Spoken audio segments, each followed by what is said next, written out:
Good morning, सुबह खैर। जागो लाहौर में मैं आप सबको खुश आमदीद कहती हूँ। एक नए दिन और एक नई सुबह के साथ मैं हूँ आपकी होस्ट मुनीबा आसिफ। जनाब, उम्मीद है कि आप सब लोग खैरियत से होंगे और अपनी ज़िंदगी बहुत अच्छे तरीके से गुजारे होंगे और इंतज़ामिया के साथ ताउन करते हुए कोरोना SOPs और गाइडलाइंस पर भी अमल दरामद कर रहे होंगे। बढ़ते हैं अपने प्रोग्राम की तरफ और बात करते हैं कुछ सेहत और फिटनेस के हवाले से। तो एक ज़माना था जब हार्ट अटैक और दिल के दीगर अमराज दरमियानी उम्र या बुढ़ापे में सामने आते थे, मगर अब ये नौजवानों में भी आम होते जा रहे हैं। दिल इंसानी जिस्म के अहम तरीन अज़ा में से एक है, मगर हैरानकुन तौर पर हम इसकी ज्यादा परवाह नहीं करते। रोजमर्रा के तनाव और मुज़र सेहत ग़िज़ा के इस्तेमाल से इस पर बोझ बढ़ता ही जा रहा है। हालांकि सबको इल्म है कि बहुत ज्यादा चिकनाई से भरपूर ग़िज़ा ब्लड कोलेस्ट्रोल की सतह को बढ़ाने का बाइस बनती है, जिसके नतीजे में खून की शरियानें सिकुड़ने लगती हैं और दिल अपने अफ़ाल सरअंजाम देने से कासिर होने लगता है।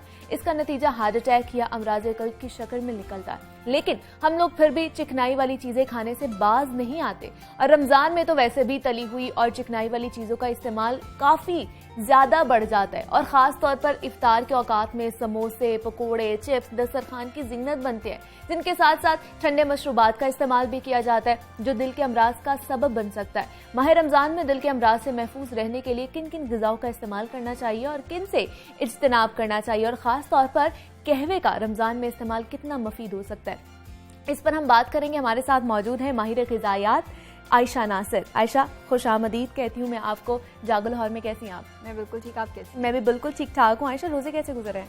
अल्लाह का शुक्र, अभी तक तो अच्छे गुजरे। अच्छे मौसम भी कुछ बेहतर है। मौसम भी बेहतर है, उसके हवाले से बड़े अच्छे हमारे अभी तक के तो रोजे गुजर गए हैं, बाकी थोड़े से रह गए, वो भी इंशाल्लाह अच्छे गुजर जाएंगे। आयशा, हमने आज बात करनी है माह अमराज के हवाले से कि आपको पता है दिल की बीमारी अब तो हर किसी में मेरे ख्याल से आम हो गया। पहले हम देखते थे कि बुढ़ापे में जो लोग पहुंच जाते थे उनको ये बीमारी लाहक होती थी।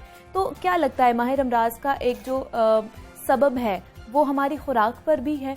हमारा ओवरऑल लाइफस्टाइल जिसमें हमारी खुराक आ जाती है, हमारा सोना उठना आ जाता है, हमारा फिजिकल एक्टिविटी का ना होना, एक ही सोफे पे बैठ के पूरा दिन गुजार देना या टीवी देखने का। अब देखें ना, पहले हम पार्क्स वगैरह में जाते थे, अब हम मूवीज वगैरह की तरफ हमारा रुझान ज्यादा है। सारा का सारा जो जोर है वो टीवी पे उतर है।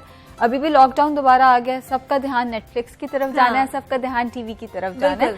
सो फिजिकल एक्टिविटी का ना होना, जंक फूड का ज्यादा इस्तेमाल करना, ओवरऑल हमारा जो लाइफस्टाइल है वो कंट्रीब्यूट करता है। ये जो मसले मसाइल आजकल जवान लोगों में भी शुरू हो गए हैं उसमें। एग्जैक्टली। तो हमें कौन सी जो खुराकें हैं लेनी चाहिए जो हमें इस बीमारी से बचा सकती हैं?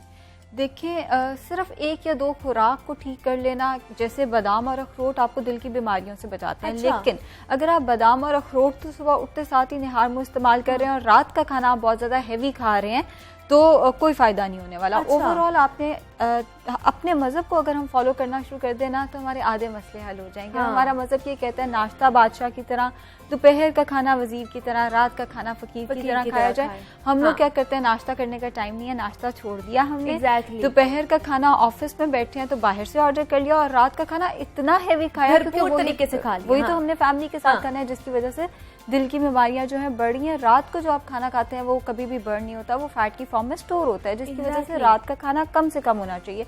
अब अगर हम रमजान में देखें, इतनी फ्राइड आइटम्स का इस्तेमाल, जितने समोसे हमने पूरे साल में नहीं खाए होते। मुझे लगता है कि जब पहला रोजा आता है ना, हमें बहुत ज्यादा एक्साइटमेंट हो रही होती है कि अब हम पकौड़े भी खाएंगे, अब हम समोसे भी खाएंगे, कचौड़ियाँ, सारा कुछ हमारा। और फ्राइज का इस्तेमाल या बर्गर्स, मिनी बर्गर्स बना के, मिनी सैंडविचेस बना के, देखें ये सब कुछ आप करें, लेकिन 15 दिन में चलें एक दफा कर लें, या किसी जैसे अगर आपने घर में कोई इफ्तारी रखी हुई है उस मौके पे करें। मैं ये नहीं कहती बिल्कुल ही ना करें, ये तो बिल्कुल एक आइडियल सिचुएशन है जो ना होने के बराबर है, लेकिन डेली रूटीन में इसको शामिल कर लेना कि आपने समोसे से रोज़ा खोलना है, आपने कचौरियों का इस्तेमाल करना है, उसकी बजाय फ्रूट का एक बॉल बना लें। फ्रूट वैसे भी फाइबर का बहुत अच्छा सोर्स है, जितना फाइबर है वो आपकी हार्ट हेल्थ के लिए बहुत अच्छा है, लेकिन उसमें ना तो क्रीम होनी चाहिए, क्रीम चाट नहीं खानी, juice, even fresh orange juice भी नहीं डालना, खाली फ्रूट्स होने चाहिए। बिल्कुल फ्रूट्स होने चाहिए ताकि फाइबर मिले। फाइबर ने हार्ट हेल्थ को बेहतर करना है, फाइबर ने शुगर से बचाना है, फाइबर ने बेसिकली बीमारियों से बचाना है। ठीक है। सो फ्रूट का एक पूरा बॉल बना के वो आप इस्तेमाल कर लें, साथ में एक खजूर हो जाए। अगर आपको मशरूब का दिल करता है कि हमारे पास तो कोई फैंसी मशरूब होना चाहिए, तो आप उस केस में लेमनेड, सिंपल जो नींबू पानी है वो बना लें और उसके अंदर थोड़ा सा मिंट ब्लेंड कर लें, मिंट मार्गरीटा टाइप वो बन जाएगा, आप उसका इस्तेमाल कर सकते हैं, वो आपको डाइजेशन में भी हेल्प करेगा। फ्रूट बॉल खा के आप नमाज पढ़ें, नमाज के बाद जो रात का एक खाना है वो खाएं। बजाय इसके कि आपने अफ्तारी इतनी ज्यादा हेवी कर देनी है कि नमाज पढ़ने की तो हिम्मत ही नहीं होती और बस ये होता है कि अब इफ्तारी कर ली, अब जाके सिर्फ बेड पे लेट जाए। बिल्कुल ऐसा ही है, या लेट जाए या अफ्तार ट्रांसमिशंस देख लें बस। हाँ सारे तो उठने का दिल नहीं कर रहा होता, इतना हम फ्राइड आइटम्स खा लेते हैं, इतनी हमें सुस्ती होना शुरू हो जाती है। अपने आप को एक्टिव रखें। फिर रात का आपने खाना खा लिया, आजकल नया रूटीन है कि हम लोग पूरी रात जागते हैं, जो कि गलत है। एग्जैक्टली होना ये चाहिए आप 10 बजे सो जाएं। चलें किसी वजह से आप जाग भी रहे हैं, फिर आप थोड़ी वॉक करें, बजाय इसके कि आपने एक सोफे पे ही बैठे रहना है। होता क्या आपकी वॉक सिर्फ और सिर्फ फ्रिज तक है, आप बैठे हुए आपने टीवी लगाया हुआ और आप सिर्फ फ्रिज तक जाते हैं खाने की चीज लेके आके दोबारा बैठ के। बिल्कुल ऐसे या रात के वक्त जितनी अफ्तारी बची हुई है वो आपने रात के वक्त में सारी वो खत्म करनी है। दिमाग में चल रहा होता है कि ये बचा पड़ा है, ये हमने सारा खाना है। तो ये सारी की सारी चीजें जो है वो हमारी हार्ट हेल्थ को खराब करती हैं। अब बादाम अखरोट का इस्तेमाल हम रमजान में करते ही नहीं है, नट्स का इस्तेमाल बिल्कुल ऐसे ही है। एग्जैक्टली लेकिन हमारी खुराक में हमने देखा आयशा के गोश्त ज्यादा हो गया हुआ है और सब्जियां फ्रूट्स वगैरह कम हो गए हैं। तो अगर हम इनको उलट कर देंगे कि गोश्त कम कर दें और सब्जियां फ्रूट ज्यादा कर लें तो मतलब हम सेहतमंद जिंदगी गुजार सकते हैं। सब्जियों और फ्रूट का इस्तेमाल अगर आप बढ़ा देते हैं तो बिल्कुल, और सब्जियां ज्यादा होनी चाहिए, फ्रूट निस्बतन कम। अभी हम रमजान की बात करें तो देखें रमजान में कितने लोग सलाद खाते हैं, ना होने के बराबर। एग्जैक्टली सलाद के 7 कप आपने एक दिन में सब्जियों के खाने। अच्छा 5 से 7 कप। अब हम लोग तो 1 कप भी नहीं खा रहे होते, पूरा खाते, दोपहर में खाते हैं, कहते हैं रात में खा लिया तो ये हजम नहीं होगा। सलाद का इस्तेमाल जितना आप ज्यादा करेंगे आपको उतना बीमारियों से बचाएगा। इसी तरह फ्रूट का इस्तेमाल ज्यादा करें। जहां तक बात है गोश्त की, तो हफ्ते में 2 दफा आप गोश्त इस्तेमाल करें और जो विजिबल चर्बी है, जैसे बीफ के ऊपर मटन के ऊपर चर्बी नजर आ रही होगी उसको रिमूव कर दें। ठीक है, उसको चर्बी में नहीं पकाना, आपने उसको ऑलिव ऑयल में या कैनोलिव ऑयल में किसी हेल्दी ऑयल में बनाएं, रादर देन के जैसे हम दुम्बा बना रहे होते हैं उसके अंदर ये अपनी चर्बी में बन जाएगा। तो वो एग्जैक्टली हार्ट हेल्थ को उतना ही खराब करेगी। एग्जैक्टली और ऊपर से ईद भी आ रही है और ईद पे हम लोगों ने सबने बारबेक्यू भी करना है, ये सारी डिशेस भी बननी है क्योंकि ईद का इंतजार होता है कि हम जो 15 दिन ये 30 महीने के 30 दिन हम लोग जो फास्टिंग मोड में होते हैं, तो वो जब ईद के पहले दिन हम लोगों ने सब कुछ खा जाना है, गोश्त भी खा जाना है, हर चीज खा जानी है। ये है मीठी ईद जिसमें स्वीट डिशेस का इस्तेमाल ज्यादा होता है। जितना दूध आप ज्यादा इस्तेमाल करें, मैं ये नहीं कह रही दूध इस्तेमाल ना करें, 2 कप से ज्यादा आपने दिन में इस्तेमाल नहीं करना, वो भी लो फैट मिल्क, अगर आप अपनी हार्ट हेल्थ को प्रोटेक्ट करना चाह रहे हैं। अब स्वीट डिशेस सारी बनती दूध के साथ है, दूध को गाड़ के उसके न्यूट्रिएंट्स जाया कर देते हैं। सारा का सारा वो रबड़ी दूध जो होता है वो हम रख के उसमें खीर बनाते हैं, उसमें शीर खुरमा वगैरह बना रहे होते हैं। 1 कप दूध अगर आप इस तरह का इस्तेमाल कर लेते हैं तो आप समझे आपने अपनी हार्ट हेल्थ को काफी खराब कर लिया। हार्ट के पेशेंट्स तो इसको इस तरह का दूध बिल्कुल इस्तेमाल ना करें। स्वीट डिशेस में ये नहीं कहती कि ना इस्तेमाल करें, जरा अच्छे तरीके से बना लें कि दूध को 1 उबाला आया उसमें आप बाकी कुकिंग कर लें, रादर देन कि आपने उसको काढ़ना इतना है कि जब वो आधे से भी आधा रह जाए तो फिर आपने जितना दूध काढ़ा जा रहा है दूध उतना आपके लिए नुकसानदेह होता जा रहा है। और हार्ट हेल्थ के लिए पर्टिकुलरली वो उतना ज्यादा नुकसानदेह है। फैट रिमूव करें, मैं फिर कह रही हूँ लो फैट मिल्क इस्तेमाल करें, काढ़ना नहीं है 1 उबाला आते साथ ही। हम तो दूध भी काढ़ते हैं और सब्जियां जब तक भुन ना जाए अच्छे तरीके से, सालन भुन ना जाए तब तक हम वो खाते भी नहीं है ऐसे। और फिर गोश्त के ऊपर भी हम लोगों ने जब तक उसके ऊपर नहर ना बह रही हो ऑयल की, हमारी सेटिस्फेक्शन नहीं हो रही होती। खाना कम से कम ऑयल में बनाएं, कोशिश करें ग्रिल कर लें, मतलब बारबेक्यू है चलें ठीक है, उसमें भी न्यूट्रिएंट्स कोई बहुत ज़्यादा नहीं बचते, लेकिन फिर भी ऑयल भी इतना ज़्यादा नहीं लगता। लेकिन खाना कोशिश करें कि आप ग्रिल कर लें, वो ज़्यादा बेहतर है आपकी सेहत के लिए, बजाय इसके कि हमने बहुत ज़्यादा ऑयल के अंदर आधा किलो का पैकेट डाल के तो हमने उसके अंदर खाना बनाना है और फिर जब सेवइयाँ बनानी है तो उसमें भी हमने बहुत ज़्यादा दूध का इस्तेमाल कर देना है। बहुत ज़्यादा फैट के इस्तेमाल को थोड़ा सा रोकें। होगा क्या कि ईद गुजरते साथ ही या तो यूरिक एसिड की कंप्लेंट्स आएंगी या हार्ट हेल्थ की कंप्लेंट या शुगर हाई हो। बिल्कुल ऐसा ही है, मतलब रमजान के बाद ईद आती है और ईद के बाद हम लोगों का सीधा जो चक्कर लगता है ना वो हॉस्पिटल का लगता है बहुत से लोगों का। एग्जैक्टली बहुत बड़ा ये फैक्ट है कि ईद वाले दिन ही हमारे हॉस्पिटल के चक्कर लग रहे होते हैं, क्योंकि या तो मैदे में दर्द शुरू हो गई है या शुगर एकदम बहुत ज्यादा हाई हो गई है, ब्लड प्रेशर हाई हो गया क्योंकि बहुत ज्यादा मिर्च मसाले वाला खाना खा लिया था। हम किसी के घर जाते हैं वो कहते हैं कि नहीं ये खाना ये खा लें कुछ नहीं होगा, एक दिन से कुछ नहीं होगा, वो एक दिन ही हमारा जो है वो हमें हॉस्पिटल पहुंचा देता है। तो जिसको जो डॉक्टर्स ने इंस्ट्रक्शन दी हुई है, कोई हार्ट का पेशेंट है जो डॉक्टर ने कहा फॉलो करें, ब्लड प्रेशर के पेशेंट के लिए इंस्ट्रक्शंस डिफरेंट है। एग्जैक्टली अपना ये नहीं कि आपने सारा का सारा रमजान में आपने भूखे रहे हैं तो आपने सारी कसर ही पूरी कर दी ईद पर कर देनी है। तो मुझे आयशा बताइए कौन सी ग़िज़ाएं हमारी जो कहते हैं ना रोजाना की बुनियाद पर अपनी खुराक में लाजमी होनी चाहिए, वो लंच में, डिनर में और नाश्ते की अगर बात की जाए तो पोर्शन वो वाला लाजमी होना चाहिए हमारी ग़िज़ा में। वाइट आटे का इस्तेमाल, या जैसे वाइट ब्रेड का हम नाश्ते में इस्तेमाल करते हैं, दोपहर में वाइट आटा वाइट राइस का इस्तेमाल करते हैं, इनका इस्तेमाल नहीं होना चाहिए। ब्राउन ब्रेड, ब्राउन रोटी जो होल व्हीट की रोटी है, चौकर के आटे की रोटी है, या ब्राउन राइस का हमें इस्तेमाल करना है। फिर दूसरी चीज़ आती है सब्जियों का इस्तेमाल जो है वो आपने 2 कप, अगर आप नाश्ते में सब्जी इस्तेमाल नहीं कर सकते, आप ऑमलेट के अंदर सब्जियां डाल के एक अच्छा सा ऑमलेट बना लें। उसका सब्जी का इस्तेमाल नाश्ते, दोपहर के खाने, रात के खाने के साथ होना चाहिए आपका। फिर डेयरी पोर्शन आ जाता है, लो फैट योगर्ट का इस्तेमाल 2 से 3 चम्मच आप तीनों वक्त में अगर करते हैं वो आपको डाइजेशन में हेल्प करेगा, उसका इस्तेमाल भी आप कर सकते हैं। एट द एंड आपने एक डिजर्ट के तौर पे आप एक एप्पल खा लें या एक फ्रूट कोई सा खा लें, आजकल तरबूज आया हुआ है, बहुत अच्छा सोर्स है फाइबर का, आप उसका इस्तेमाल जो है डिजर्ट में बजाय इसके कि आपने सेवइयां वगैरह खाने, आप फ्रूट का इस्तेमाल जो है वो कर सकते हैं। इसके अलावा नट्स का इस्तेमाल जो है मुनीबा बहुत ज्यादा जरूरी है। उसकी वजह यह हम लोग गर्मियां आते साथ ही हम सोच रहे होते हैं नट्स खाए तो पता नहीं कितनी गर्मी हो जाएगी। एग्जैक्टली, मतलब ये हमारे यहाँ पे कॉन्सेप्ट है आयशा के हम लोगों ने सिर्फ नट्स का इस्तेमाल करना है, वो सिर्फ सर्दियों में करना है, हम गर्मियों में नहीं खा सकते। सर्दियों में हम इतना इस्तेमाल करते हैं कि हम उसके साइड इफेक्ट्स लेकर आते हैं, या तो ब्लड प्रेशर हाई कराते हैं या कोई ना कोई साइड इफेक्ट उसका आता ही है तो हम रोकते हैं। नट्स खाने से गर्मियों में हम इस्तेमाल नहीं करते। नट्स का इस्तेमाल एक मुट्ठी आपने डेली करना है। ठीक है, गर्मियों में भी बिल्कुल आपने करना है। और मछली का इस्तेमाल भी हम लोग कहते हैं सर्दियों में करना चाहिए, गर्मियों में नहीं। मछली का इस्तेमाल भी हफ्ते में 2 दफा होना चाहिए। 1 time with skin, 1 time without skin. जो आप विद स्किन इस्तेमाल करेंगे मुनीबा, फिश ऑयल का बहुत अच्छा सोर्स है। अच्छा, हम लोग फिश ऑयल के कैप्सूल खा रहे हैं, हम फिश ऑयल अपनी स्किन के लिए, अपनी हार्ट हेल्थ के लिए फिश ऑयल बहुत अच्छा है, लेकिन हम फिश का इस्तेमाल नहीं करते। एग्जैक्टली हाँ, और खासतौर पर गर्मियों में भी नहीं करते, लेकिन उन्होंने कह दिया माहिर ग़िज़ायात है, उनको बेहतर पता है, तो फिश का इस्तेमाल आप लोगों ने गर्मियों में भी करना है। और दूसरा आयशा, आजकल कहवे का भी बहुत ज़्यादा, वो हमारी सेहत के लिए कितने अच्छे हैं वो? जिंजर बहुत अच्छा है हार्ट हेल्थ के लिए। अगर हम हार्ट हेल्थ की पर्टिकुलरली बात करें, जिंजर वैसे भी सेहत के लिए बहुत अच्छा है, हार्ट हेल्थ के लिए बहुत अच्छा है। जिंजर हनी टी का इस्तेमाल किया जा सकता है। आप दिन में किसी भी टाइम, जब आपको बोरियत की वजह से भी, तो मुनीबा हम कितनी दफा फ्रिज का चक्कर लगाते हैं ना, पानी गर्म करें, जब उसको उबाला आ जाए आपने आग बंद कर देनी है। 1 इंच तकरीबन इतना बनता है, 1 इंच अदरक का टुकड़ा आपने उसके अंदर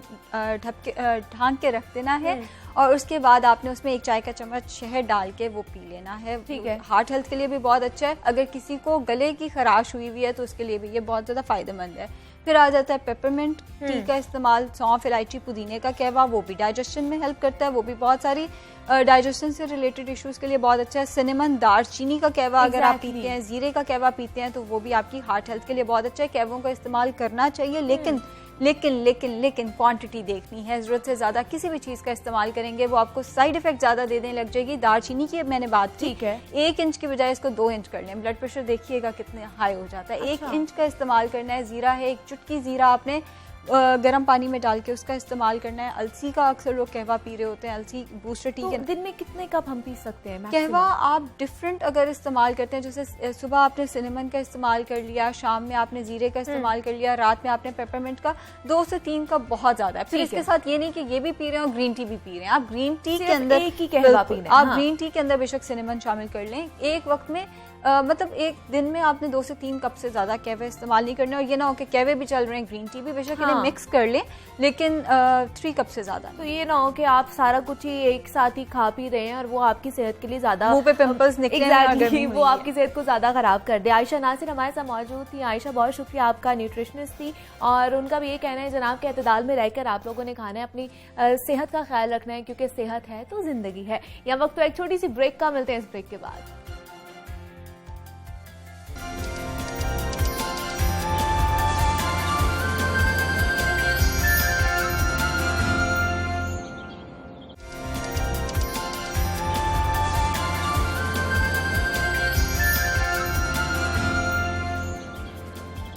वेलकम बैक टू जागल लाहौर। जनाब, अब कुछ बात करते हैं तालीमी मैदान के हवाले से। तो कोरोना वायरस के फैलाव के पेश नज़र university of engineering and technology का एंट्री टेस्ट मुलतवी कर दिया गया है, ताहम रजिस्ट्रेशन का अमल जारी है। तर्जुमान यूईटी के मुताबिक रजिस्ट्रेशन नई तारीखों के ऐलान तक जारी रहेगी। दूसरी जानिब पाकिस्तान के सबसे बड़े इम्तिहान सेंट्रल सुपीरियर सर्विसेज के नताइज का ऐलान फेडरल पब्लिक सर्विस कमीशन की जानिब से कर दिया गया है। साल 2020 के CSS इम्तिहान में तलबा और तालिबात के पास होने की शरह 2% से भी कम रही और नताइज के मुताबिक सिर्फ 1.96% उम्मीदवार इम्तिहान पास कर सके। CSS 2020 के इम्तिहान में 18,553 उम्मीदवारों ने शिरकत की, जिसमें से सिर्फ 376 उम्मीदवार ही कामयाब हुए। पास करार दिए गए उम्मीदवारों में भी इंटरव्यू के बाद सिर्फ 221 उम्मीदवार मुंतखब करार पाए। CSS को मुकाबले का इम्तिहान भी कहा जाता है और इस इम्तिहान के जरिए ब्यूरोक्रेट्स यानी अफसरशाही का इंतखाब किया जाता है। CSS में कामयाबी का तनासुब इतना कम क्यों है? आखिर क्यों तलबा इस इम्तिहान में कामयाब नहीं हो पाते? इस पर बात करेंगे। हमारे साथ मौजूद हैं फातिमा बतूल हैं, जो CSS कोच हैं और गुज़श्ता कई सालों से CSS कोचिंग कर रही हैं। फातिमा, मैं आपको खुश आमदीद कहती हूँ जागो लाहौर में। कैसे हैं आप? अल्हम्दुलिल्लाह, बिल्कुल ठीक। फातिमा, CSS का रिजल्ट आ गया है और उसमें हमने देखा है कि 18,000 में से 376 जो बच्चे हैं वो कामयाब करार पाए हैं। तो क्या लगता है आपको, क्या कसूर हमारे निज़ाम तालीम का है या जो नौजवान नस्ल है वो मुनासिब तैयारी करके नहीं जाती? देखें, क्योंकि हमारा जो तालिब इल्म है वो हमारे तालीमी निज़ाम की ही प्रोडक्ट है, तो ये तो मुमकिन नहीं है कि मैं बच्चों को जिम्मेदार ठहराऊं और मैं तालीमी निज़ाम को बरी ज़िम्मा करार दे दूं। बिल्कुल, तालीमी निज़ाम की तो गलती है। अच्छा, एक बहुत बड़ा फ्लॉ ये है कि जब हम BS लेवल पे देखें, स्कूल में देखें, कॉलेज में, यूनिवर्सिटी में देखें, तो हमारा ये पूरा का पूरा सेक्टर जो है ये टीचर्स की विम पे चल रहा है। सो अगर मुझे कोई बच्चा अच्छा लग रहा है तो मैंने उसको ज़्यादा नंबर दे दिए, मुझे कोई बुरा लग रहा है तो मैंने नंबर काट लिए। अच्छा, फिर साथ ही ये हुआ कि मैं बहुत पोलाइट हूँ तो मैंने ज़्यादा नंबर दे दिए, मैं बहुत सख्त हूँ तो मैं बच्चे फेल किए जा रही हूँ। ये जो हम लैक ऑफ यूनिफॉर्मिटी देखते हैं, क्योंकि एजुकेशन की एक हमने मेजर करना ना, इनपुट है, मैंने पढ़ा दिया, रिजल्ट उसका आउटपुट है। जब हम एजुकेशन का आउटपुट अपनी विम्स पे जज करते हैं तो हमें ये लैक ऑफ यूनिफॉर्मिटी नजर आता है कि बच्चे के ग्रेड्स एक जैसे नहीं होते, कंसिस्टेंट नहीं होते। और फिर जब वो मुकाबले के इम्तिहान में जाता है जहाँ पे सही ग्रेडिंग हो रही है तो वहां पे जाके बच्चा जो है वो एक्सपोज हो जाता है। अच्छा, और फिर आप ये भी देखें कि हमारा तालीमी निज़ाम कौन सी हैबिट्स को इनकरेज करता है। तो मैं इनकरेज करूंगी कि जो मैंने पढ़ाया है आप वो वैसे ही लिख दें। अच्छा, कोई और टीचर होगा वो इनकरेज कर रहा होगा कि बच्चे ने मल्टीपल सोर्सेज से पढ़ा हो। सो वो जो हम बच्चे का पेपर अटेम्प्ट करने में भी देखते हैं कि कोई किसी तरह अटेम्प्ट कर रहा है, कोई किसी तरह अटेम्प्ट कर रहा है, वो सारी चीजें इस पॉइंट पर आकर एक्सपोज हो जाती हैं। तो तालीमी सेक्टर की तो बिल्कुल गलती है। ठीक है। और BS में आके पर्टिकुलरली जहाँ पे हम स्कूल में भी, सिर्फ BS की बात नहीं है, जहाँ पे रोट लर्निंग को इनकरेज करते हैं और फिर हम बच्चे को एक ऐसे इम्तिहान में बिठाते हैं जहाँ पे हम कहते हैं कि you have to critically think about everything, और बच्चा सोच ही नहीं सकता। सो बच्चे को ये पता ही नहीं है कि किसी चीज के ऊपर अपना ओपिनियन कैसे फॉर्मुलेट करना है, उसे आर्ग्यू कैसे करना है, डिस्कस कैसे करना है। बच्चे को तो ये भी नहीं पता कि किताब कैसे पढ़नी है। बिल्कुल, ऐसे अब वो 18 सिस्टम से निकल कर आया हुआ है। हाँ, तो उसको तो पता ही नहीं है कि किताब से मुस्तफीद कैसे होना है। तो बच्चे की गलती इस पार्ट पे तो जरूर हो सकती है कि बच्चे ने अच्छी तरीके से तैयारी नहीं की, बच्चा तुक्के की बुनियाद पे बैठ गया कि क्या पता मैं पास हो जाऊं। ये इस पॉइंट पे हम बच्चे को ब्लेम कर सकते हैं, लेकिन इसके अलावा बच्चे को ब्लेम करना, क्योंकि हमारा प्रोडक्ट है, हमें तो ओन करनी पड़ेगी। We must take responsibility of what we have produced in the system. तो क्या फातिमा, हमें फिर मेरा ख्याल से कि अपना जो निज़ाम तालीम है उसको ओवरऑल करने की ज़रूरत है?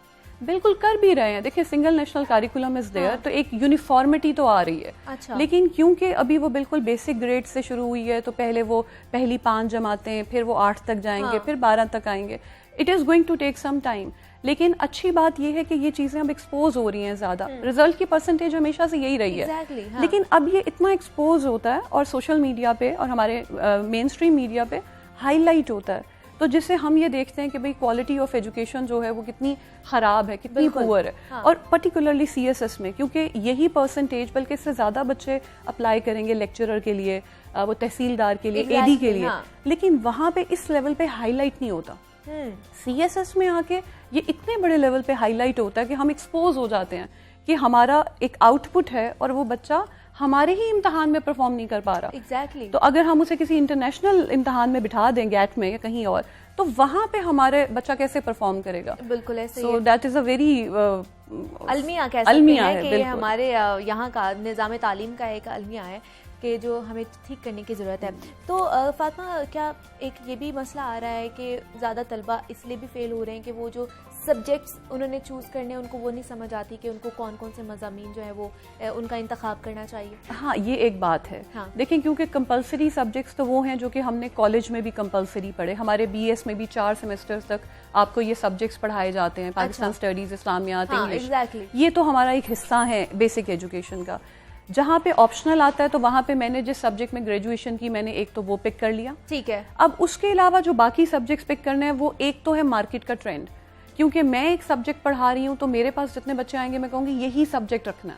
ठीक है। सो एक तो मिस गाइड भी हो जाते हैं बच्चे। दूसरा प्रॉब्लम ये होता है कि बाज़ औक़ात आपको, क्योंकि आपको पता नहीं कि तैयारी कैसे करनी है। बिल्कुल ऐसे ही है। हो सकता है आपने किताब पढ़ी हो सकता है आपने गैर मियारी किताब पढ़ी हो, आपको पेपर अटेम्प्ट करना नहीं आता। लेकिन जहां पर हम ये देखते हैं कि बच्चे एक सब्जेक्ट को सिलेक्ट कर रहे हैं, वहां पे आपका जो पेपर सेटर है वो भी मैटर करेगा।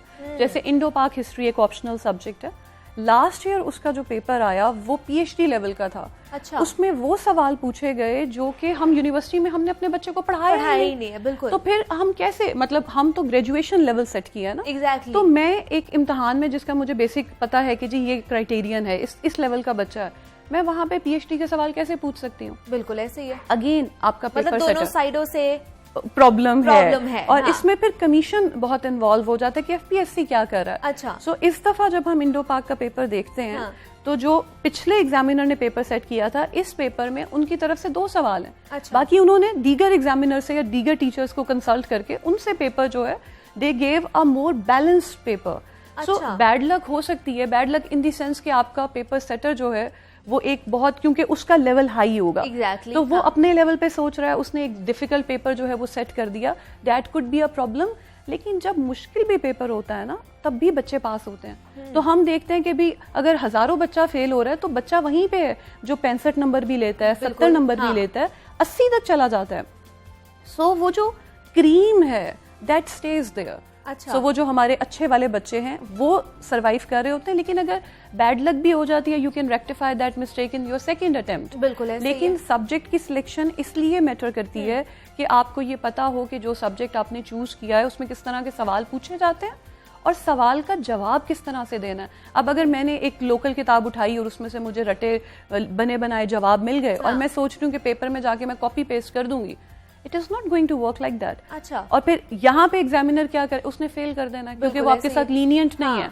ये बीए के पेपर तो नहीं है ना जहाँ पे हम कह रहे हैं कि चलो कोई बात नहीं, पासिंग मार्क्स देकर पास कर देते हैं। तो ऐसे में हम लोगों को कौन कौन से, जो देख भी रहे हैं बहुत से लोग हैं, तो कौन से सब्जेक्ट्स जो है वो चूज करने चाहिए जिनमें हम ज्यादा नंबर ले सकते हैं? देखिए, जिस सब्जेक्ट की आपको समझ आएगी ना, उसमें आप नंबर ले सकते हैं। अच्छा। जैसे देखिए, अगर मैं जाके टाउन प्लानिंग ऑप्ट कर लूं तो मेरी तो बैकग्राउंड ही नहीं है, मुझे समझ नहीं आएगी। ठीक है। अब अगर एक सब्जेक्ट बहुत स्कोरिंग है और मैं इसलिए उसके पीछे जा रही हूँ कि वो स्कोरिंग है, that might cost me marks. ठीक है। अच्छा। मेरी बैकग्राउंड नहीं है साइंस की तो मैं साइंस सब्जेक्ट के लिए नहीं जाऊंगी। आप किस सब्जेक्ट के साथ कंफर्टेबल फील करते हैं, क्योंकि इवेंचुअली आपने उस नॉलेज को च्यू करके उसका एक आउटपुट देना है। तो जितने अच्छे तरीके से आपने उस नॉलेज को एब्जॉर्ब किया होगा, जितने अच्छे तरीके से आप उस सब्जेक्ट को समझते हैं, आपका आउटपुट उतना ही स्ट्रांग होगा। ठीक है। दूसरी बात यह कि अगर आपने एक सब्जेक्ट पिक करना है तो अब अगर मैंने मैथ्स में बीएस कर लिया है सो मैं मैथ्स को ऑप्ट कर सकती हूँ। मैंने जूलॉजी में कर लिया है, मैंने किसी भी सब्जेक्ट में किया है, मैं ऑप्ट कर सकती हूँ। अब प्रॉब्लम यह है कि मैंने इंग्लिश लिटरेचर पढ़ा हुआ है। यहाँ पे मसला ये कि अगर मैंने लिटरेचर ऑप्ट किया तो लिटरेचर में मार्क्स नहीं आते। ये मेरी सिलेक्शन गलत हो गई। हाँ। कि मैंने बीएस इंग्लिश लिटरेचर में किया और मैंने सीएसएस में लिटरेचर रख लिया, तो लिटरेचर के सवाल में 20 में से आपको 8 नंबर मिल जाए तो बड़ी बात है, आपका ओवरऑल स्कोर इफेक्ट हो जाएगा। सो आप ये जरूर देख लें कि किसी सब्जेक्ट में मार्जिन है या नहीं है। और दूसरी बात ये कि आप ये देखें कि कुछ सब्जेक्ट्स को एफपीएससी खुद इनकरेज करता है। ओके। जैसे जेंडर स्टडीज। ठीक है। तो आप जेंडर स्टडीज ऑप्ट करते हैं। अब देखिए, हमारा एक सोशल डिस्कोर्स चल रहा है, हम विमेन एम्पावरमेंट की बात करते हैं। कंट्रोवर्शियल हो सकती हैं चीजें, लेकिन आप देखें कि कमीशन इनकरेज करता है रीजनल लैंग्वेजेस को। ठीक है। तो आपकी जो रीजनल लैंग्वेजेस हैं आप उन्हें ऑप्ट करते हैं। अब ये कुछ कंसिस्टेंट पैटर्न्स हैं। इनके अलावा अगर आपने कोई सब्जेक्ट रखना है कि भाई यूएस हिस्ट्री का सिलेबस कम है, मैं रख लूं, it is not going to work like that. If you are interested in history, go for it. फिर आपको करना चाहिए। बिल्कुल। हाँ। तो मुझे ये बताइए, बच्चों को, अगर बच्चों ने सोच लिया है कि हम लोगों ने सीएसएस का इम्तिहान देना है, तो उससे कितने देर पहले उनको तैयारी करनी शुरू कर देनी चाहिए? और आजकल हम देख रहे हैं बच्चे अकेडमीज भी बहुत ज़्यादा जा रहे हैं सीएसएस के इम्तिहान की वजह से, तो क्या अकेडमी में दाखिला लेना बहुत ज़्यादा ज़रूरी होता है, लाजमी होता है? पहली आपके दूसरे सवाल का पहले जवाब दूंगी, बिल्कुल ज़रूरी नहीं होता। इसलिए ज़रूरी नहीं होता कि देखिए, हमने बहुत हम्बल बैकग्राउंड से बच्चे आते हुए देखे और वो कर जाते हैं। हाँ। और मतलब एक बच्चा नहीं, कई बच्चे ऐसे होते हैं, सैकड़ों बच्चे ऐसे हैं जो हम्बल बैकग्राउंड से आए, जिनके पास रिसोर्सेज नहीं थे, वो कर गए अपनी हार्ड वर्क की बेस पे। एकेडमी की या मेंटोर की, उस्ताद की ज़रूरत आपको इसलिए है कि वो आपकी रहनुमाई करता है।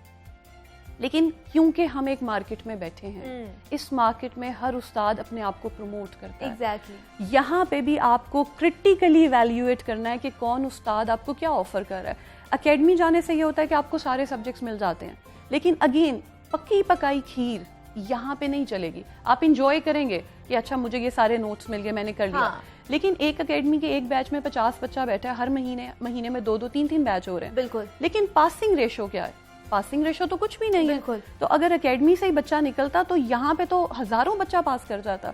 तो इसका आपको उस्ताद चाहिए जो आपको ये रहनुमाई करे कि भाई मैंने किस तरह से सब्जेक्ट को लेके चलना है। अगर आपको ज़रूरत है आप असेसमेंट करवाएं, लेकिन एकेडमी शर्त नहीं है कामयाबी की। दूसरी बात ये कि अगर आपने जहन बना लिया है, तो पहली बात तो ये कि बच्चे का जहन बहुत देर से बनता है। तो मैं यूनिवर्सिटी पहुंची, मेरे क्लास फेलो में, मेरी क्लास में किसी ने कहा भाई मैं हमारे यहाँ ये जार्गन चलता है ना, मैं CSS कर रही हूँ। अब माँ बाप कहते हैं मेरा बच्चा CSS कर रहा है। हाँ, हाँ exactly. अच्छा, अब वो मैंने सुना 4 लोगों से कि CSS करना है, हाँ. तो मैंने भी सोच लिया कि करना है। ठीक है। अब ऐसा नहीं कि इट्स टू लेट, लेकिन वो जो शुरू से तैयारी है ना, वो एक बैकग्राउंड नॉलेज डेवलप करना, वो ये है कि जैसे अखबार पढ़ना।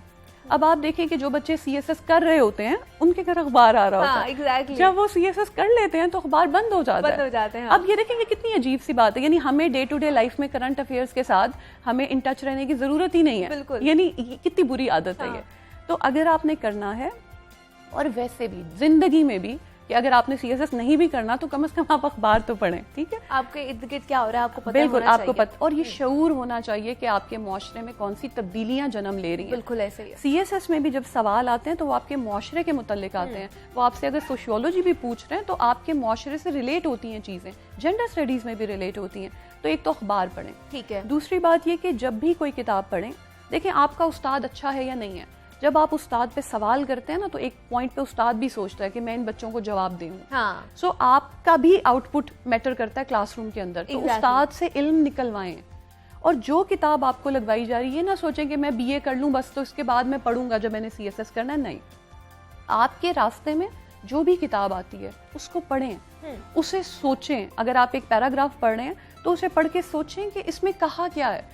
क्योंकि ये नहीं है कि मैं किताब पढ़ रही हूँ और मैं पैसिव रीडिंग कर रही हूँ। मैं 4 सफ़े पढ़ गई तो मुझे पता चला कि ओह चैप्टर खत्म हो गया, लेकिन मेरे दिमाग में कुछ महफूज नहीं है क्योंकि मुझे समझ कुछ नहीं आई। बिल्कुल। चीज़ों को समझने की कोशिश करें, समझ के पढ़ें, और जब पढ़ें तो उनका इतलाक करें अपने मुआशरे के ऊपर, ताकि आपको समझ आए कि यही चीजें मेरे मुआशरे में किस तरह से काम कर रही है। मेरे इर्द गिर्द बहुत सी चीजें वही वाली हो रही होती आपके घर के अंदर। कि हम देखते हैं, अगर हम ऑर्गेनाइजेशन की सिस्टम की बात करें, फैमिली जो है वो एक सिस्टम है, उसमें देखें कि पावर जो है वो किस तरह से काम कर रही है। तो नॉलेज को ये मत सोचें कि मैंने पेपर में रिप्रोड्यूस करना है, ये देखें कि मुझे समझ कितनी आई है। तो ये जितना ज्यादा आप कोशिश करेंगे चीजों के बारे में सोचने की, और कभी भी ये मत करें कि मैंने पढ़ लिया। पढ़ के लिखें। अच्छा। रीडिंग और राइटिंग जो है ये वो 2 स्किल्स हैं जो पैरेलल चलती हैं। जैसे लिसनिंग और स्पीकिंग है, तो मैं सारी जिंदगी सुनती रहूं लेकिन मैं बोलूं ना तो मुझे इंग्लिश नहीं आएगी। एग्जैक्टली। इसी तरह से मैं इंग्लिश पढ़ती रहूं, मुझे तब आएगी जब मैं लिखूंगी उसको। तो ये बहुत जरूरी है। ये पेपर्स जो हैं ये आपके राइटिंग का, आपके एक्सप्रेशन का इम्तहान है। जितना स्ट्रॉन्ग आपका एक्सप्रेशन होगा, आपके मार्क्स भी उतने ज्यादा होंगे, और आपके पासिंग आपके एलोकेट होने की परसेंटेज जो है वो बढ़ जाएगी। और दूसरा फातिमा, ये भी कहा जाता है कि ये हार्ड वर्क का नहीं स्मार्ट वर्क का जमाना है। तो CSS में मुझे बताइए, हार्ड वर्क ज्यादा मैटर करता है या स्मार्ट वर्क ज्यादा मैटर करता है? देखिए, स्मार्ट वर्क मैटर करता है। अच्छा। क्योंकि बच्चे बहुत मेहनत करते हैं, और इसलिए क्योंकि जाहिर बात है, आपको पता है कि हमारे यहाँ तालीम को जो जिस तरह से हम मेजर करते हैं तालीम की वैल्यू को, वो तो एम्प्लॉयमेंट है। exactly. तो जहाँ पे नौकरी हो सकता है ग्रेड के लिए, वैसे तो ग्रेड के लिए भी पढ़ते हैं, लेकिन हो सकता है ग्रेड के लिए उतनी तवज्जो से ना पढ़ो जितनी तवज्जो से नौकरी के लिए पढ़ेंगे। एग्जैक्टली। मेहनत करते हैं लेकिन मिसगाइडेड होते हैं। अच्छा, अब उनको गाइड कौन कर रहा है? सो मैं सीनियर हूँ, मैंने 1 दफा 2 दफा अटेम्प्ट दी, मैं गाइड कर रही हूँ, दैट इज ओके। लेकिन हर शख्स गाइड भी तो नहीं कर सकता ना। बिल्कुल ऐसे तो मैंने हमेशा ये देखा है कि स्टूडेंट को नहीं पता कि वो पेपर में पास क्यों हुआ या फेल क्यों हुआ। लेकिन स्टूडेंट का एक नजरिया होता है, वो आर्ग्यू नहीं करता, उसका एक ओपिनियन होता है। उस ओपिनियन के पीछे एक बहुत बड़ी मेजॉरिटी स्टूडेंट्स की होती है जो चल पड़ती है। तो ओपिनियन के पीछे मत भागें। स्मार्ट वर्क इसलिए इम्पॉर्टेंट है कि हो सकता है कि आप 100 किताबें पढ़ लें, हाँ, लेकिन अगर आपको ये नहीं पता कि उन 100 किताबों का इल्म कशीद कैसे करना है, तो आपकी मेहनत ज़ाया हो जाएगी। अब देखिए, हम देखते हैं 6 महीने में बच्चा कर जाता है, एग्जैक्टली 6 साल में भी नहीं होता। सो ये फ़र्क क्यों है? हार्ड वर्क की ज़रूरत है, कंसिस्टेंसी की ज़रूरत है, लेकिन स्मार्टली। अगर आप यूज नहीं कर सकते, स्मार्ट वर्क नहीं कर पाएंगे, तो आपका सारा टाइम जो है वो मेहनत में लग जाए। एंड अगेन, स्मार्ट वर्क क्या है? आपने एक सब्जेक्ट पिक किया, आपने उसके पास पेपर उठाया। देखिए, मैं पेपर सेट करूंगी, मेरे पास भी पास पेपर है, बिल्कुल ऐसे आपने भी पास पेपर उठाया। अब आपको समझ आई। अब देखे ना, मेरा उस सब्जेक्ट का बैकग्राउंड हो सकता है, लेकिन जब मैंने पेपर देखा तो मैं हैरान हूं कि ये सवाल तो मुझे पता ही नहीं थे। अब आप ये देखें कि मैं इसमें कितना ऐड करूं, किन किताबों से ऐड करूं। बिल्कुल, सवालों के जवाब तैयार करें और एक ओवरऑल नॉलेज, जैसे आईआर एक सब्जेक्ट है, आपको एक ओवरऑल इल्म होना चाहिए कि इसमें कौन सी डायमेंशंस हैं। ठीक है, फिर आप उसके सवाल तैयार करें।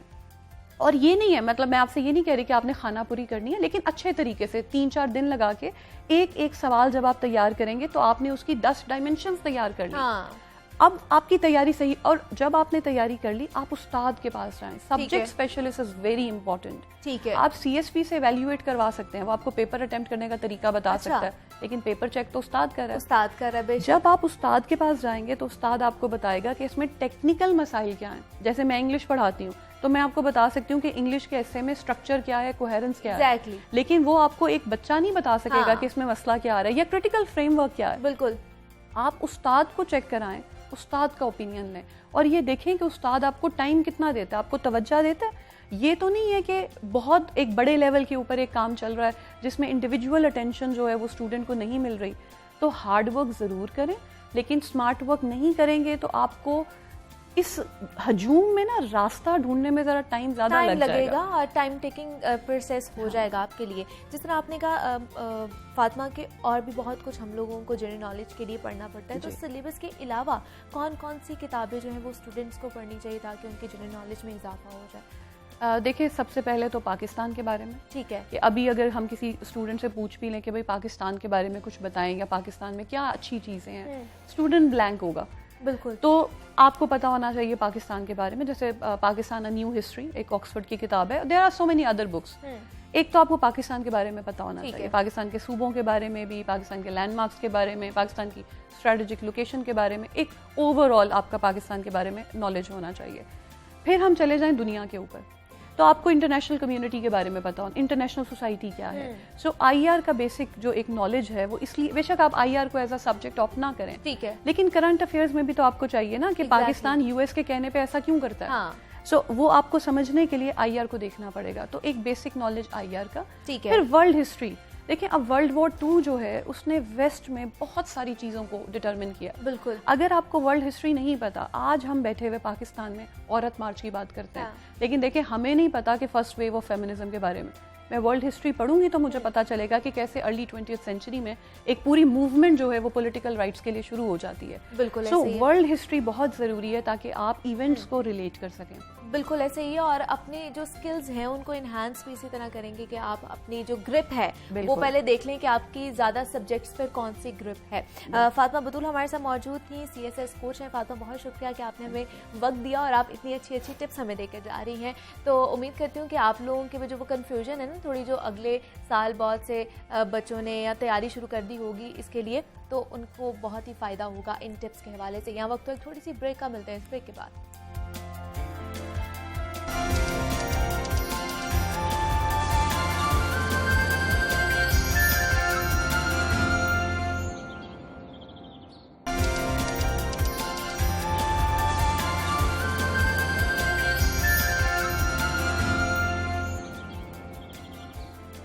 वेलकम बैक टू जागो लाहौर। जनाब, आज आपको पता है कि पूरे शहर में लॉकडाउन लग चुका है और उसका निफाज भी हो चुका है। आज पहला दिन है लॉकडाउन का और तमाम तर मार्केटें, तमाम तर दफातर, दुकानें, हर चीज़ बंद है। लेकिन कौन कौन सी दुकानें उनको इस्तिस्ना हासिल है, कौन कौन सी चीज़ें हमें मिल सकती हैं, हम ये जानेंगे। अब्दुल कादिर हमारे साथ मौजूद है जो हमें बताएंगे कि कौन कौन सी चीज़ें हमें दस्तयाब हैं या कौन कौन सी मार्केटें और दुकानें खुली हुई हैं। अब्दुल कादिर, बताइए हमें।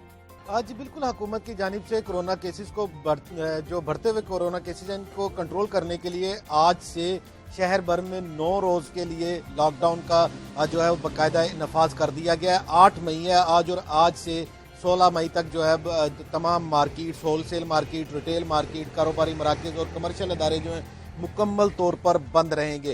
शहर की जो होलसेल मार्केट्स हैं जिनमें ब्रांडत रोड मार्केट शामिल है, साथ ही साथ सर्कुलर रोड, केमिकल मार्केट, शहर की सबसे मारूफ होलसेल मार्केट शालम मार्केट और आजम क्लॉथ पाकिस्तान क्लॉथ मार्केट जो है वो बंद रहेंगी। जबकि रिटेल मार्केट्स में भी जो अनारकली और दीगर जो बाजार हैं वो भी मुकम्मल तौर पर बंद कर दिए गए। तमाम दुकानें जो मार्केटों से हट के भी हैं, जो कि मुख्तलिफ गली मोहल्लों में जो दुकानें हैं जिसमें हार्डवेयर की या इलेक्ट्रॉनिक की दुकानें, वो भी मुकम्मल तौर पर बंद रहेंगी। सिर्फ जो बुनियादी अशिया ज़रूरिया की दुकानें और मार्केट्स हैं उन्हें कारोबार करने की इजाज़त दी गई है, जिसमें अकबरी मंडी शामिल है क्योंकि ये शहर की मरकजी गल्ला मंडी है। तमाम आटा, दालें, चावल, चीनी जो है वो यहाँ से ही शहर की परचून और करियाना दुकानों को जो है सप्लाई की जाती है। इसकी यही वजह है कि ये मार्केट जो है वो मामूल के मुताबिक जो है वो खुली हुई है। सुबह 9 बजे से शाम 6 बजे तक कोरोना SOPs का ख्याल रखते हुए जो है इन मार्केट्स को जो है वो काम करने की इजाज़त दी गई है। और साथ ही साथ शहर की सब्ज और फल मंडियां जो हैं वो भी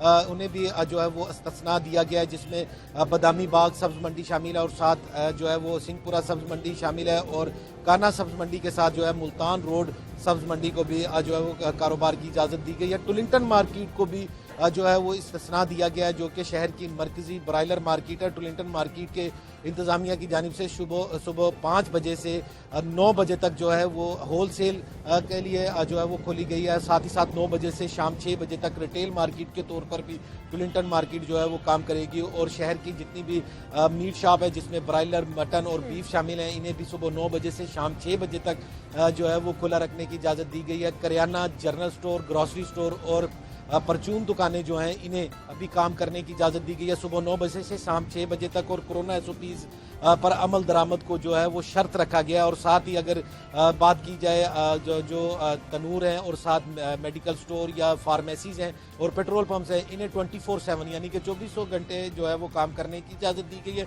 और जिनको जो कोरोना SOPs या कोरोना लॉकडाउन पे इस्तिस्ना दिया गया है मार्केट्स को, उन्हें सुबह 9 बजे से शाम 6 बजे तक कारोबार की इजाज़त दी गई है। शहर में ग़िज़ाई ज़रूरियात को यकीनी बनाने के लिए शहर की तमाम सब्ज़ मंडियाँ जो हैं वो खुली रहेंगी। और साथ ही साथ मरकज़ी गल्ला मंडी जो अकबरी मंडी है वो भी जो है वो इसको इस्तिस्ना दिया गया है। और साथ ही साथ टुलिंगटन मार्केट को भी जो है वो कोरोना लॉकडाउन से इस्तिस्ना दिया गया है। और दीगर तमाम मार्केट्स, चाहे वो रिटेल मार्केट्स हों या होलसेल मार्केट हों, कारोबारी मराकज़ हों या कमर्शियल इदारे हों, इन तमाम को आइंदा 9 रोज़ के लिए मुकम्मल तौर पर बंद कर दिया गया। और हुकूमत की जानिब से बाकायदा जो है नोटिफिकेशन जारी कर दिया गया। आज से शहर में जो है वो कोरोना लॉकडाउन का निफाज कर दिया गया, जो कि 16 मई तक जारी रहेगा। आज से पहला दिन है लॉकडाउन का, तो मुझे बताइएगा, आप बाहर से हमें बराह रास्त बता रहे हैं कौन कौन सी चीज़ें जो हैं उनको इस्तिस्ना हासिल है, कौन सी मार्केट्स को। इंतज़ामिया के हवाले से बताइएगा वो कितनी मुतहरिक आपको नज़र आ रही है इस लॉकडाउन पर अमल दरामद करवाते हुए।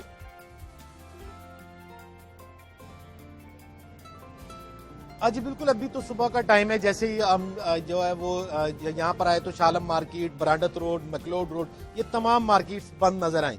और अकबरी मंडी जो है यहाँ पे कारोबार जो है वो जारी है, क्योंकि सुबह 9 बजे ही ये मार्केट खुल गई थी। और यहाँ पे आटा, दालें, चावल, चीनी की खरीदो फरोख्त का काम हो रहा है। होलसेल मार्केट भी है और रिटेल मार्केट भी है। और यहाँ पर अगर कोरोना SOPs की बात की जाए तो यहाँ की जो ताजर यूनियन है उसकी जानिब से तो एक सर्कुलर जारी किया गया है कि तमाम दुकानदारान और ताजर ठीक है जी, अब्दुल कादिर हमारे साथ मौजूद थे और बराह रास्त हमें मार्केट की सूरत हाल के हवाले से अपडेट कर रहे थे। अब्दुल कादिर, बहुत शुक्रिया आपका। नाजरीन, आगे बढ़ते हैं और आपको बताते हैं कि माह रमज़ान अपनी तमाम तर बरकतों और रहमतों के साथ जारी और सारी है। यूँ तो रमज़ान का पूरा महीना दीगर महीनों में मुमताज़ और ख़ुसूसी मकाम का हामिल है। इसी माह में चारों आसमानी किताबें नाज़िल हुई, इसी माह में बहुत से इस्लामी तारीखी वाक़यात रूनुमा हुए, इसी माह में मुतबर्रिक व मुक़द्दस हस्तियों की विलादत, विसाल और शहादतें भी हुई। लेकिन रमज़ान शरीफ के आखिरी अशरे यानी आखिरी 10 दिनों के फ़ज़ाइल और भी ज़्यादा है। माह सयाम का तीसरा और आखिरी अशरा जहन्नुम की आग से निजात का अशरा है। नबी अकरम सल्लल्लाहु अलैहि वसल्लम रमज़ान के आखिरी अशरे में इबादत, शब बदारी और जिक्र फ़िक्र में और ज़्यादा मुनहमिक हो जाते थे। इस अशरे में लैलतुल क़द्र की रात भी मौजूद है। जिसकी फजीलत और भी ज़्यादा बयान की गई है। माह मुबारका की फजीलत के हवाले से भी मज़ीद बात करते हैं और नाते रसूल मकबूल सल्लल्लाहु अलैहि वसल्लम से अपने दिलों को मुनव्वर भी करते हैं। हमारे साथ मौजूद हैं सना खान मुस्तफ़ा सल्लल्लाहु अलैहि वसल्लम हाफिज़ मोहम्मद तैयब। मोहम्मद तैयब, मैं आपको खुश आमदीद कहती हूँ जागो लाहौर में। कैसे हैं आप? जी शुक्र अल्लाह पाक का। रमज़ान कैसा गुजरा है आपका? करम अल्लाह पाक का, बहुत अच्छा जा।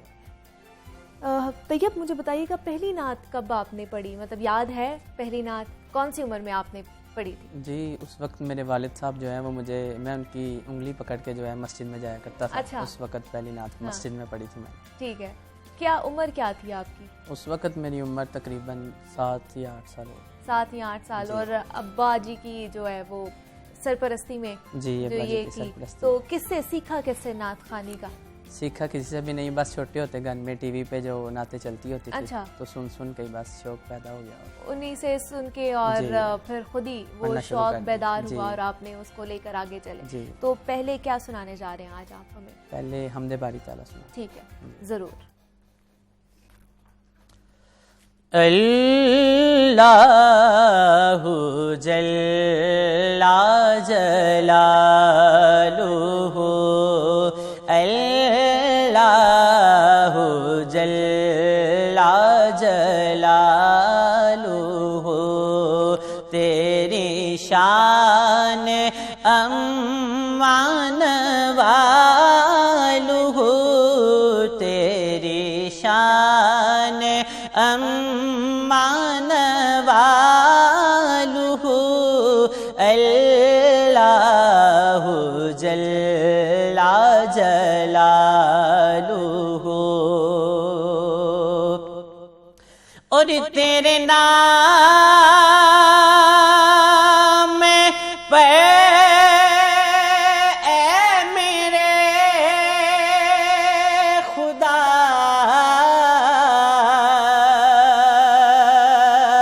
मेरा दिल फिदा, मेरी जान फिदा, और मेरी रूह की बस यही ग़िज़ा के तेरा नाम लबी पे रहे सदा, तेरा नाम लब पे रहे सदा,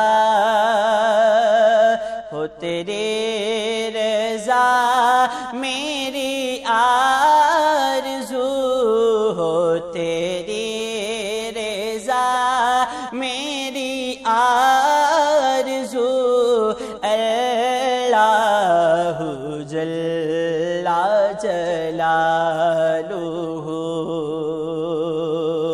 और जो हिसाब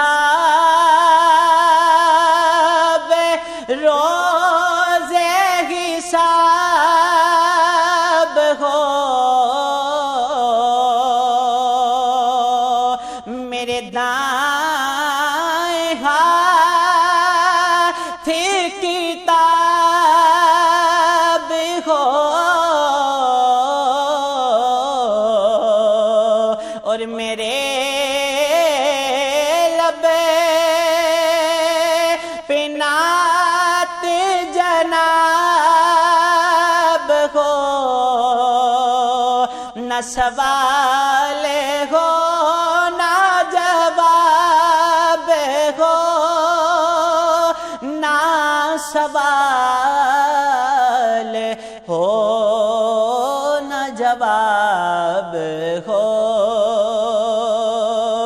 मैं रहूं हुजूर के रूबरू, मैं रहूं हुजूर के रूबरू, अल्लाहु जल्ला जलालुहु, अल्लाहु जल्ला जलालुहु। माशाल्लाह, सुभान अल्लाह तो ये बहुत ही खूबसूरत आपकी आवाज़ और बहुत खूबसूरत आपने ये हम्द पढ़ी है और हमारी नज़र की है। मुझे बताइए कौन से सना खानों को ज़्यादा सुनते हैं, पसंद कौन है आपको?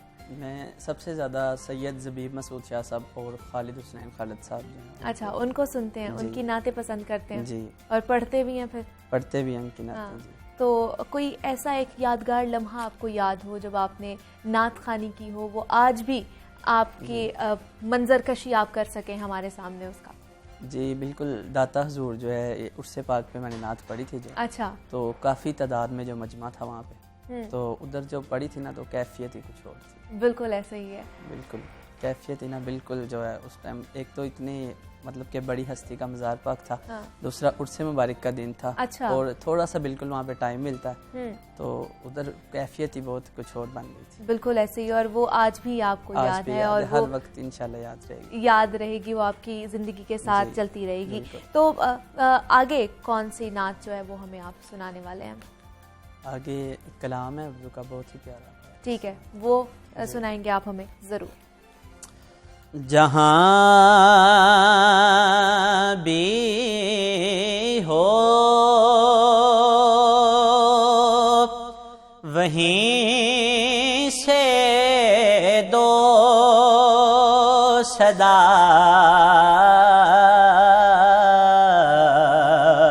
सरकार सुनते हैं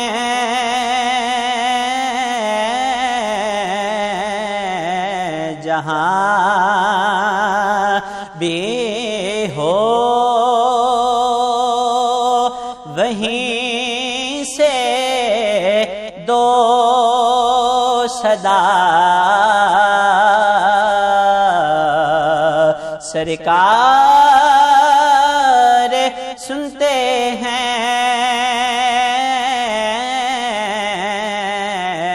सरे आईना सुनते हैं पसे दीवार सुनते हैं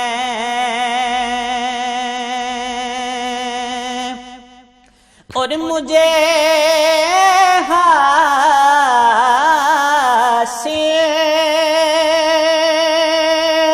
ना हो कैसे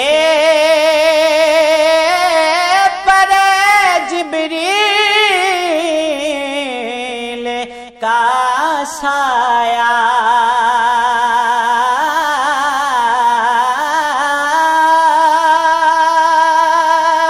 मुझे हासिल ना हो कैसे पर जिब्रील का साया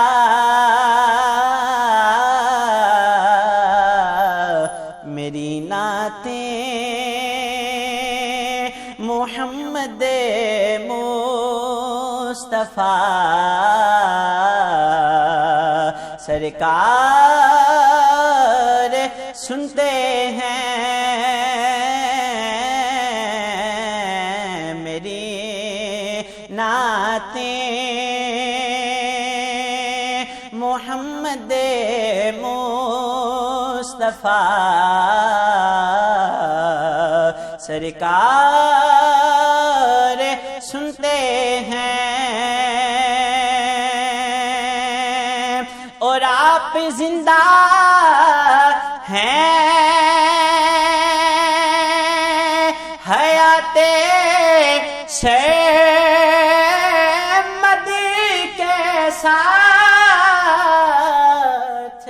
रोजे में पड़े जब भी कोई सल्ले अला सरकार सुनते हैं पड़े जब भी कोई सल्ले अला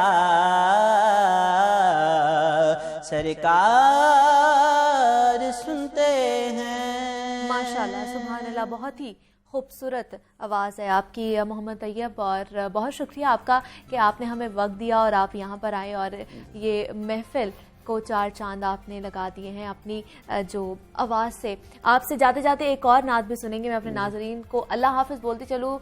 जनाब, उम्मीद करती हूँ कि आज का प्रोग्राम आपको पसंद आया होगा, फीडबैक भी ज़रूर दीजिएगा, लेकिन अपना ख्याल रखें, अपने इर्द गिर्द लोगों का ख्याल रखें, SOPs का ख़ास तौर पर ख्याल रखें। मुझे इजाज़त दीजिए, मोहम्मद तैयब से जाते जाते एक और नात सुनते हैं। मैं लजपाला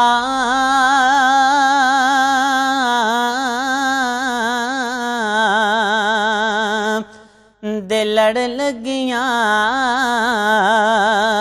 मेरे तो गम परे रहंदे मेरी आसां उम्मीदां दे सदा बूटे हरे रहंदे ख्यालें यारी विच मैं मस्त रहंदा दिने राती ख्यालें यार विच मैं मस्त रहंदा दिने राती मेरे दिल विच सजन बसदा मेरे दे